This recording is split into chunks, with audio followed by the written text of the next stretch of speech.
Welcome to the Salience Podcast, where we identify what stands out from all the noise. On the Salience Podcast today, we return to our origins, unpacking the patterns of behaviour of extreme high performers, learning what we can to apply in everyday life, work, and the rest of life. I'm joined by Sara Stone. Sara is a professional sailor and has sailed everything from dinghies to ocean racing yachts. She's currently in Barcelona preparing for the Women's America's Cup later this year. For those that haven't seen the America's Cup boats, they are insanely fast foiling boats. Our interest in Sara, though, is as much about her high-level sailing as work experience. In a former life, Sara is an epidemiologist, an emergency response professional. So today, I want to explore the similarities and differences between different facets of Sara's experiences, from sailing and especially emergency response. Welcome, Sara. Thanks, Ian. It's great to be here. I'm excited to see what questions you've got in store for me.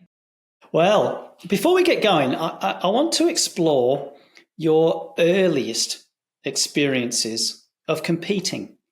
What was it? When did you first notice that you were competitive? Wow, that is a good question.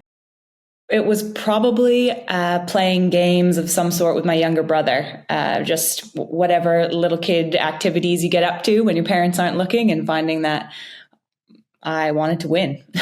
So that was probably the first time I took a note of it. And then as I got older and got more into sports, I found that outlet for my competitive side, and have stayed in mostly team sports ever since. Yeah, isn't it funny how something sparks with kids, and some really, really want to win, and others, they want to win, but maybe not so much. I've got two boys, Atticus and Aurelius, named after Stoic philosophers. And Atticus likes to win, but his brother loves to win. We call him a warrior. He's 4 years old, and he's either going to be a cage fighter or he's going to take over and manage a small country. I don't know which, maybe both. He's got both. That competitive edge. So you started off competing, and then when did you find the water? When did you start competing on water and exploring that realm? I grew up by the water in coastal Massachusetts in the US. And so I was sort of around water my whole childhood and growing up, and come from a family of sailors and people who like to be on the water, whether that's on fishing or on powerboats or whatever. So definitely grew up around that environment. And then once I got to high school, I actually ended up rowing, not sailing, which is a bit misleading given my career now, but spent 8 years of my life through high school and university in the US rowing competitively. And that was a serious outlet for some competitive energy. And you learn a lot about yourself as a person and as a teammate and as a competitor with that sport. And it wasn't until after I graduated from college that I really got into sailing and sailboat racing. How does the discipline of rowing, and I say discipline because it's extremely hard work, were you rowing as a team? Yes, I was rowing in eights. So you've got 8 people that you need to coordinate. In Australia, at least, rowing is about really early starts, and it's often cold. Does that resonate for Massachusetts? Yes, absolutely. And then I ended up going to university even further north in New Hampshire, and that was even colder. So very much the early starts and the cold weather. I raise this because I think there's advantages to cross-training, beginning in one realm, going to another. Often we get bored or we're not challenged, but it's what we learn in those domains that then translate across. When you started sailing, did you find that you already had a lot of the sort of discipline of an elite athlete to be able to adopt and take to that different sport? Yes, absolutely. And a lot of it for me was, at least when I think about my rowing career, it was a choice. Like, you choose to work hard, you choose to push yourself and see what you can do. And rowing has this unique piece to it where when you're testing on land, it's an individual sport. You're on a rowing machine. It's your numbers. It's your output. But then when you're on the water, you could be the strongest people. If you put the 8 strongest women in a boat, that's not necessarily the fastest boat. So there's definitely more of a teamwork X factor component. And then the same is true, I think, when I found sailing. You choose to go offshore, you choose to race high performance boats. There's risk involved, and you're opting into that, knowing that you're going to take it as it comes and try to make the best decisions you can in the moment. But you also have to trust your teammates around you, whoever they may be, and trust their experience and their training so that you guys can get from start to finish safely. You mentioned the X factor. You've got a team of 8. They could be the strongest women, but they're not necessarily the fastest. What is that X factor? If you had to put your finger on it, what is that one thing when I talk a lot about flow state, when you're all in sync and it's just working, what is it? What is it that works? I think about this question all the time, actually. I have to think that the X factor is some form of a teammate bond, something that it's more than just wanting to win. It's more than pushing as hard as you physically can. It's something that holds the group together and allows you to achieve something more. It's a good question. I don't know exactly what it is. I have no idea how you'd ever measure it in any sport, but it's definitely something that's there. And when you're in a high-end race yacht now, is it the same thing? Yes, absolutely. Yes. Whether that is inshore racing on like a fast foiling boat, like an F50 in Sail GP or an AC40 in the America's Cup, you're incurring a lot of risk when you get on that boat, and you trust the guys around you, and you go to work, you go do what you can do. And there's a lot you can't plan for. So you have to make decisions in the moment. And the same is true when you go offshore. There's a lot that you can't know what's going to happen. And you have to trust your training and trust your preparation and say, okay, here we go. Yeah, my experiences of working in high performance teams particularly is that there's a switch. And there's an unconscious, imperceptible shift. There can be a team, they're doing teamy stuff, and they're okay, and then suddenly it drops into sync, and everyone's in flow together. And studies have shown that teams can develop flow, and they're literally the brain waves are getting in sync. So we talk about how to get in flow, how to stabilize that condition, and it's quite elusive for many people as individuals, and it's very elusive in teams. Not all teams get it. And as you say, lots of time practicing, building trust. And one of the conditions for flow, one of the triggers for flow is risk. If you're falling really fast and it's really high risk, you can't afford not to all be in sync. How does that sound? Is that making sense? Yeah, it sounds spot on for sure. I think, yeah, for sure in the foiling world and in the offshore world, when things start to get a little weird and go bad, and you start to respond, and you stop thinking in a lot of ways. Your emotional side of your brain shuts down, and you just execute. You do exactly what you need to do to the best of your ability in that moment, and you trust implicitly that your teammates are doing the same. If you didn't trust them, then you shouldn't have left the dock with them in the first place, because you have to trust them. You don't have time to question their actions and their choices. And I think that is something very unique that happens, and it happens pretty quickly, I think, on sailboats, especially high performance boats. Yeah. Do you get time distortion? When you go into the unconscious, everything's just happening. Do you feel that time slows down? Yes, I do. Not in the moment, but when I look back on whatever has just happened, whether it was a crash or a big storm comes through, in the moment, you're just proceeding. And for me, at least, I don't think that I'm thinking about it at that time. But after the fact, when I reflect on whatever you just went through, it definitely seems like, how did it happened so quickly, but you didn't. You still had time to do your actions. Yeah, you're describing flow. And you said, and this is a challenging question for you now, if you've got the wrong people, you shouldn't leave the dock. Have you ever had a signal, a felt sensation in the body and, that person, I probably shouldn't be going. They're not right for this team. They're not right for this situation. And then you go anyway. Have you had that? Do you know what I'm talking about? I do know what you're talking about. There's actually an amazing book called Albatross that I read. My dad recommended me to read it before the first time that I went offshore on a boat, offshore with a group of people who I didn't know particularly well.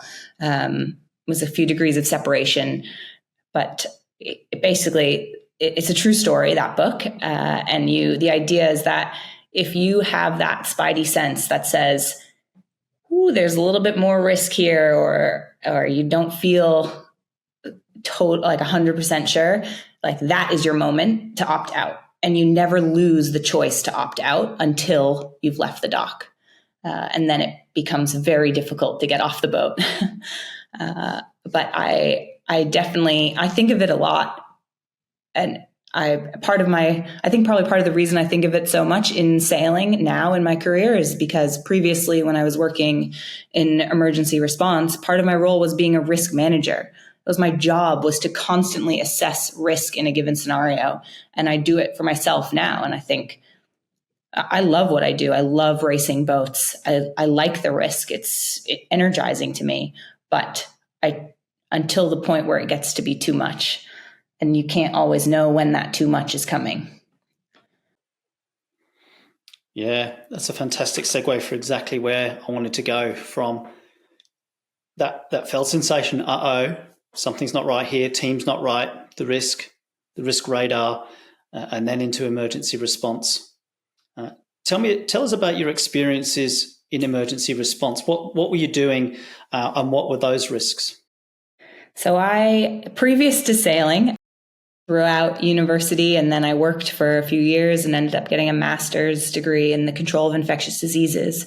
But I've worked with groups like the World Health Organization in the Western Pacific Regional Office and the US CDC, doing emergency response work of all kinds, whether that was to a natural disaster like a massive typhoon or a landslide, or more of a disease outbreak focus.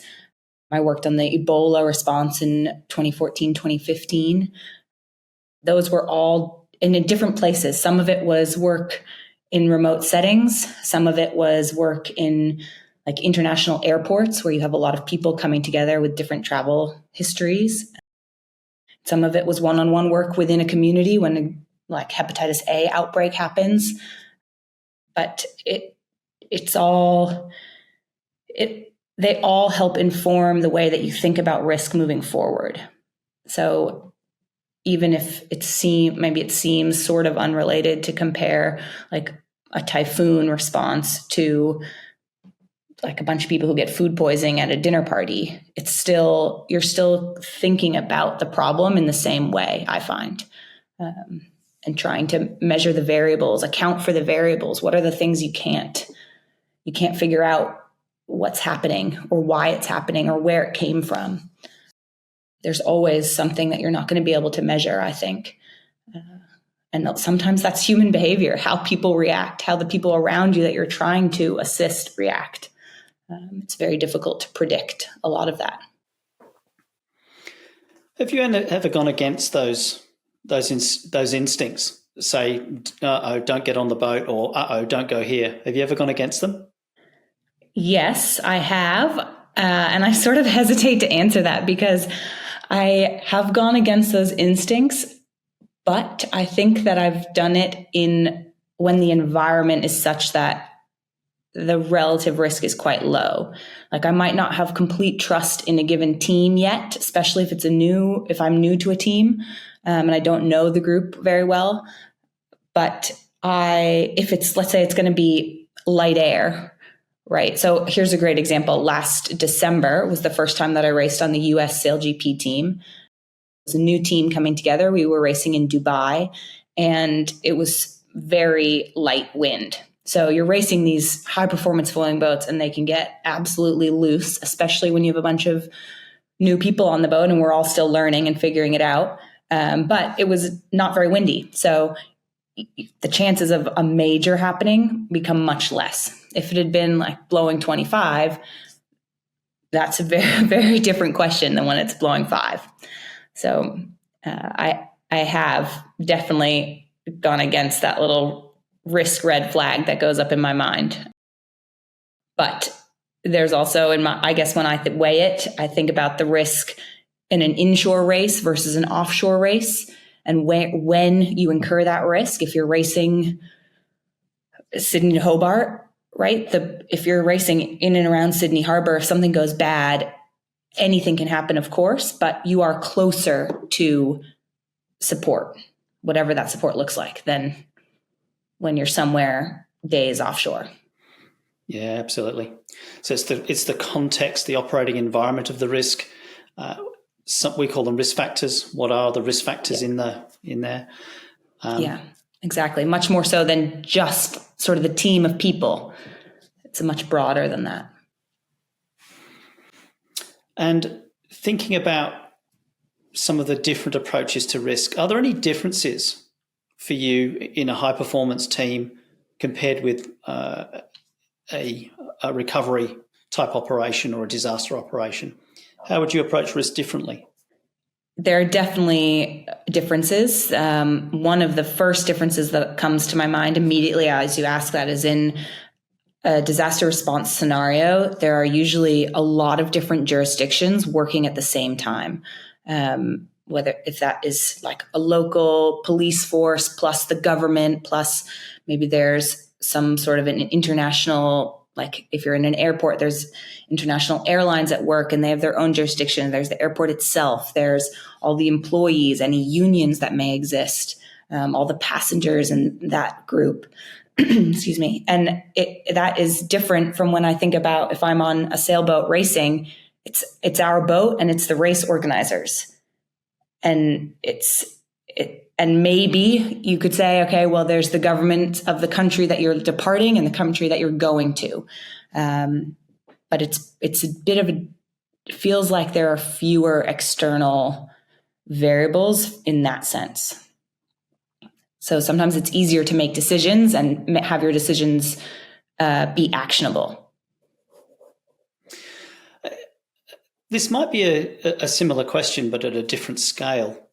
I want to take your attention now to, and I'm going to make a distinction between crew work and teamwork. Crew work is when you're really dialed in, you've got your role, and then another person has their role. So you've got really, really tight role clarity. Teamwork's much more fluid. You're working as a team, you might end up doing 3 different things, and nobody knows who's going to do what next. You might just be winging it. Sometimes two-handed sailing, for example, might be a little bit more like the teamwork, where you're all doing everything. It's just working out who's going to do which. The America's Cup program, more like crew work.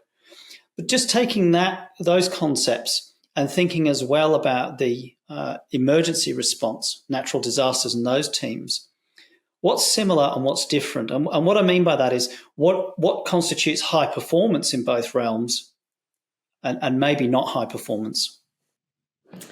Yeah, that's a great question. And I think it's probably one that should be asked more, whether you're in a high performance sport environment or an emergency response environment, trying to understand how do you move from crew work to teamwork and back again, and be able to do so seamlessly. So in theory, in an emergency response, you should know what your role is, and you should know what the role of those people around you is when you walk onto a scene, whether that is like some acute emergency response, like you're helping somebody who's fallen and broken a leg, or if it's a much larger, more complex situation and there's different jurisdictions involved, you still sort of know where you're coming from, who you represent, what your skill set is, and you know the players. But the ability to know the players and still recognize, okay, here's the larger picture of everything that has to happen to help this situation, and nobody can do everything all at once. So there has to be this ability to step out of your particular role, recognize what needs to happen. And if you're the nearest person or the most capable person, sort of pick that piece up as well. And then in time, something will change and somebody else needs to pick that piece up. But I think that it's very difficult to train that ability to switch from crew work, as you describe it, to teamwork and back again in sort of a seamless way. Yeah, that's been my experience. I mean, this is what I do with police, with medical teams, with corrections, training those distinctions. So often people say to us, we need more role clarity. And often what they really mean is we need a reasonable workload. We need to be able to work together as a team. And I don't feel that I'm doing my fair share because everybody else is, shirking, or they're not taking their responsibilities. So a lot of people don't necessarily need more role clarity. They just need to be able to cope, and they're overwhelmed. So that's part of that conversation. I like that, the way you articulated about that, being able to flex in and out and know when. I'm an amateur sailor, and I think this is one of the biggest sources of contention. You've either got somebody running around trying to do everybody's job and being quite annoying, or somebody not doing enough of their job and being annoying, and not really being able to kind of get it all in sync. And I think one of the challenges there is around leadership and communication. What can you tell us about your experiences of leadership and the importance of communication? Other than that, it is absolutely critical. No, I think leadership is an often used word and an often misunderstood word. I think when I think about leadership, I think it's really important to recognize that there are a lot of different ways to be a leader, and it's not, and it should not always be the person up front with the voice speaking over the room and sort of presiding over a situation or an event. I think the leader can be the quiet person who's, like, at least in the sailing metaphor, not necessarily the skipper. The leader can be any member of the team who sort of brings a group together and helps the group move forward. And that's true whether it's a high performance sport or an emergency response situation. In both cases, you often have somebody commanding a situation. You need some form of a hierarchy. Somebody needs to be responsible at the end of the day for, you've got to have an ability to say, hey, that was on me. I missed that call. That should have been me. And there's an element of leadership in that. But having the leadership piece, I guess I'm struggling to, I don't think that leadership and communication are one and the same. Often a good leader is a good communicator, but they're not necessarily the same thing. And communication looks very different all the time, as do leaders, right? Like how you communicate with different groups of people changes. If I'm with my best buddies from university, we're finishing each other's sentences and you're jumping back and forth and everybody knows what everybody's referring to. And that style of communication, we still understand and are understood, but I could never communicate like that on a race boat. Like it wouldn't work. I wouldn't be concise enough. I wouldn't have the same base to refer to.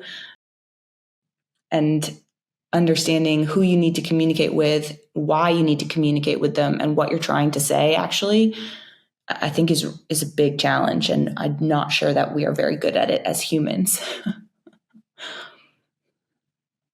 Yeah, what's that saying? The biggest challenge of communication is believing that it's taken place.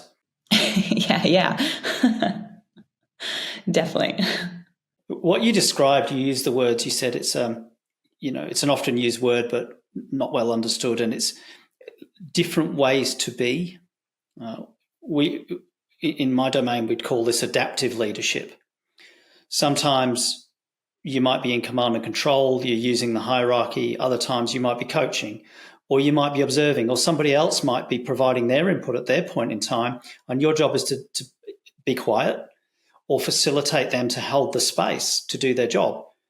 You might be the helm on a boat, but it might be the navigator or the tactician who are leading at that point in time. Or, of course, you might have the foredeck union taking control. I am definitely a member of the foredeck union. I spend a lot of my time on the pointy end of the boat, and there are times when it is fully in our control. It doesn't matter what the back of the boat says, whether or not that spinnaker goes up or down, it's on us. Yeah. There's plenty of hollering from the back. I'm hearing it, but it's not happening. That spinnaker is not happening right now, folks. Yeah. Just on that, I think you're right. I mean, there's big distinctions between styles of communication, and like adaptive leadership, we need to adapt for different crews, different situations, different contexts. You were talking earlier about the difference between 5 knots and 25 knots. There's different styles of communication at 5 knots and 25 knots. You're going to need a high degree of tolerance at 25 knots. Things are going to be fast-paced. It's going to be noisy. Voices can be raised, but perhaps more tolerance. Tell me a little bit more about communication at sea, on the water, and high performance, and then more again about that complex environment with many stakeholders in emergency response. Let's go to the water first. What have you seen that you love? And then let's think about how that might translate. My preferred style of communication when I'm racing and on the water is quite an emotional flat line. And I actually think a lot of that comes from rowing, where you have to regulate your emotional state. Otherwise, your heart rate will spike and you're not fast. Very simply, you're not fast. And I pretty strongly feel that that's the same case in high performance racing, where if I'm on a team and even when things are getting weird, whoever is the person speaking is maintaining their tone of voice, their volume, the pace, like the cadence at which they're speaking, it goes a long way to conferring trust and a sense of like, okay, this is happening and we're going to deal with it. I used to do this teaching program, teaching younger sailors on big boats in the Caribbean. And one of the exercises we would do as part of a leadership and communication was it was all about tone and information delivery as opposed to the actual information. And you'd run up from down below and you'd scream, "I need a peanut butter and jelly sandwich right now." And you would watch everybody's faces, like their shoulders would tense up. There would be a physical reaction. Their heart rates would go up. And if you came up and you said, "Hey, you guys, I need a peanut butter and jelly sandwich right now," it's the exact same information. And the response is wildly different. It's a sort of a silly example, like whatever the PB&J is, it doesn't really matter. But the idea that you can have such a massive effect on a group from your tone, your volume, your pace of words, I think is underappreciated oftentimes in high performance sport. Whether that's comms coming from a coach or it's from members of the team, and it's a tricky thing to learn when you are operating at a very high heart rate, you're like maximum effort. It can be difficult to regulate that. Yeah, absolutely. I've coached a lot of high performance coaches around some of those things that you're talking about, the tone, the volume, the cadence, and the precision. And often there'll be lots and lots of words. And I'll sometimes train coaches to try to have the conversation and then anchor it to a single word, a single trigger. So instead of having to go blah, blah, blah, blah, blah, just say that one word and say, as you say, with that emotional flat line. I did something with in martial arts, in Taekwondo, there used to be a lot of very emotional coaching from coaches. They'd be yelling at their athletes, hundreds of instructions. It's not quite the same now, but there used to be a time when there'd be instruction after instruction, almost like they're trying to be in there, dialing in their athlete on like on a joystick. And one of the coaches, I said, have a look and observe other coaches and how much information they're giving and how much response they actually get from their athlete. So he went around standing behind coaches, counting the number of instructions and the number of responses that match the instruction. And I can't remember the exact numbers, but it was something like 18 instructions per round and either none or one response. And I said, "What did you take from that?" He said, "There's no point doing this. There is no point me yelling. It's not influential. In fact, it's distracting." And I think when you get to that economy where you can have that emotional flat line and you can dial in your peanut butter jelly sandwich just with a PBJ, so you might only get it to the point of PBJ, folks, and somebody will hand you one. Maybe that's the precision we need. Yeah, that would be pretty good. I would take that on all the teams that I've ever worked on. Definitely. And I'm sure everybody who has been in a sailboat scenario has been on a boat and somebody's trying to micromanage them. And the same has happened in any workplace environment. Somebody's telling you to do this, do this, do this, do this. And you get to a point where you want to just tell them to shush, let me do it. Like I'm here, I'm trying to do my role. And if you don't think that I'm the right person for the role, or I'm not doing this the way that you'd like it to be done, we can have a conversation about that. But that is a very different question than what needs to happen in the moment. Yeah, absolutely. I mean, certainly in amateur racing, there's lots of enthusiasts all trying to helm the boat. Everyone wants to steer it. And if you're a nanosecond behind the shift or the telltale and you've started to turn the wheel and you've already got somebody saying up 2 degrees, that can get quite wearing. Yeah, absolutely. And it just frustrates people because I figure you have to trust that the people around you are trying to perform. Otherwise, they wouldn't be there. So if you trust that they're trying to do it, then you can figure out a better way to help them achieve whatever that goal may be. But to me, it still comes back to that idea of trust. You're trusting that they're working as hard as you are. And actually, if you're worrying about what they're doing, you're probably doing a bad job with what you're supposed to be doing. Yeah, absolutely. I've taken a lot from today, and I'm curious to know, just stepping back now a little bit, we've covered high performance racing, different genres, and emergency rescue. And we've touched on leadership and communication. And some of these attributes really go throughout life, about communicating with our partners, with our families, all sorts of workplaces. Just reflecting on that broader conversation, if you could direct people's attention to something, an attribute of behaviour or something important in the world, what would it be? Wow, that is a really broad offer. I think if I could direct people's attention to anything, it would probably be to tone of voice. I would be tempted to say body language, but you can't always see the person you're talking to. And I think tone conveys a lot. So whether that is in an emergency response situation or just hanging out with your friends, I mean, I'm sure everybody said something and it was understood in a different way than you intended it to be. And I think a lot of that is a lot of that's tone. And sometimes it's whatever else is happening around you where your tone does not compensate for those other variables. But yeah, I'd go tone. Yeah, that's fantastic. Interestingly, have you ever heard of tonal marking? No. Tonal marking is where I might have a sentence and I might mark a particular word, or I might change cadence, and I could relate something like body language. So I might mark and mark body language, and I can mark a number of phrases through my conversation. And those phrases, when put together, unconsciously have another message embedded within them. It's actually used in hypnosis. All right. Okay. So when you tune into tone, you're right, there's an enormous amount in that we infer.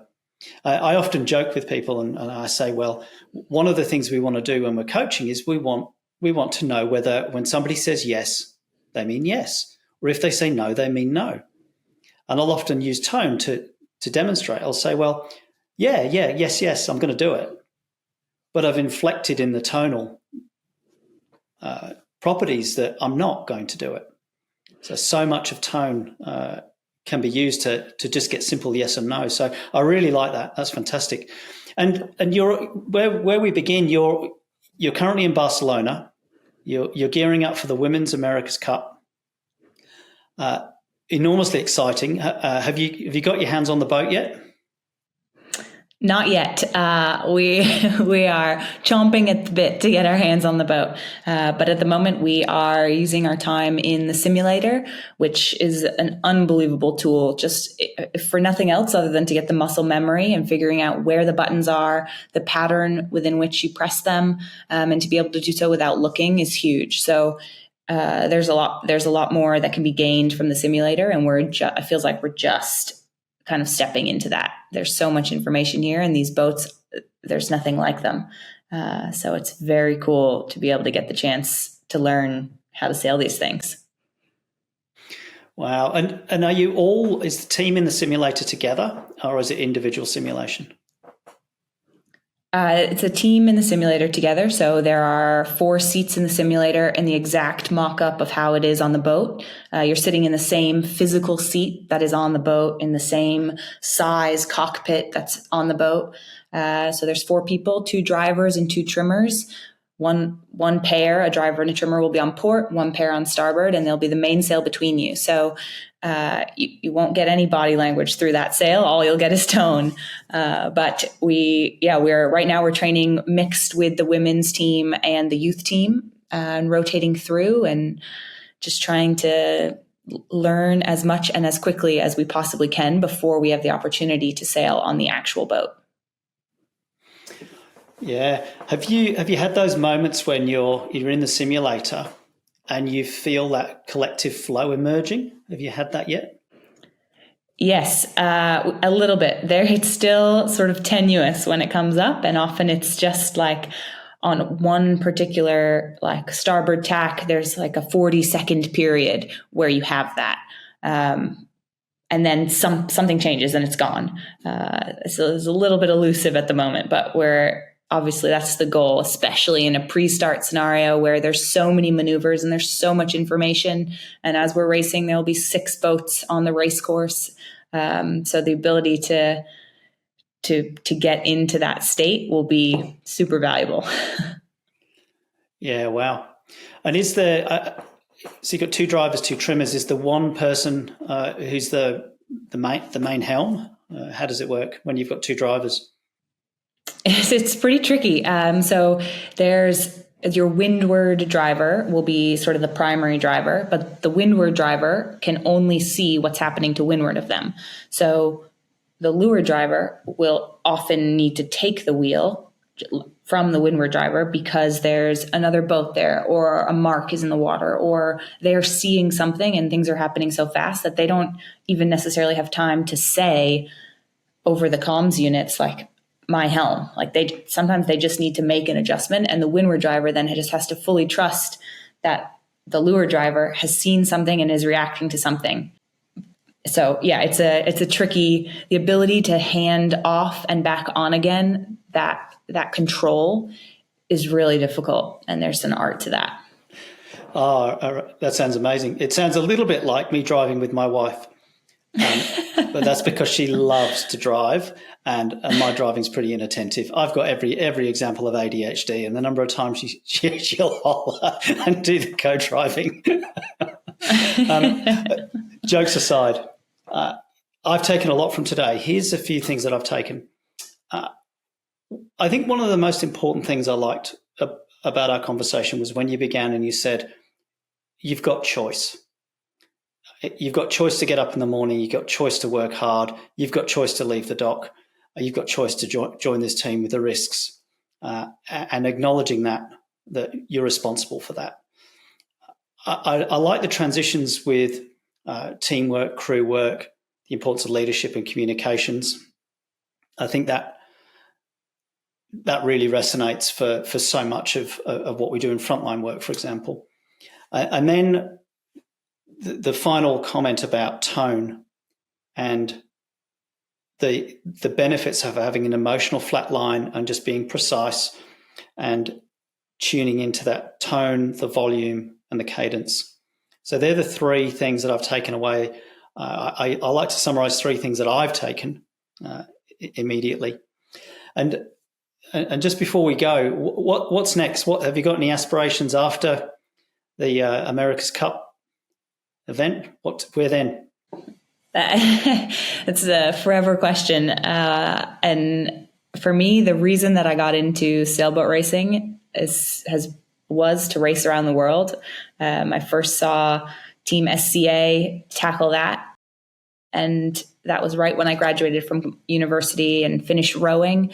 And that was the thing that made me say, wow, I want to pursue that. I want to see if that is something I can do, that challenge. So I still have that on my list, whether that's to race around the world or just do some more offshore racing. I love that piece of it, that challenge. So hopefully more of that to come. Yeah, it's very exciting. We'll be watching you. Thanks very much for today's interview. Thank you, Ian. We hope you enjoyed this episode of the Salience Podcast. Please leave us a review and subscribe wherever you get your podcasts. You can also subscribe to the Frontline Mind newsletter by visiting our website at frontlinemind.com. Have you got a topic you would like some more salience on? Send us a message on LinkedIn or email team@frontlinemind.com.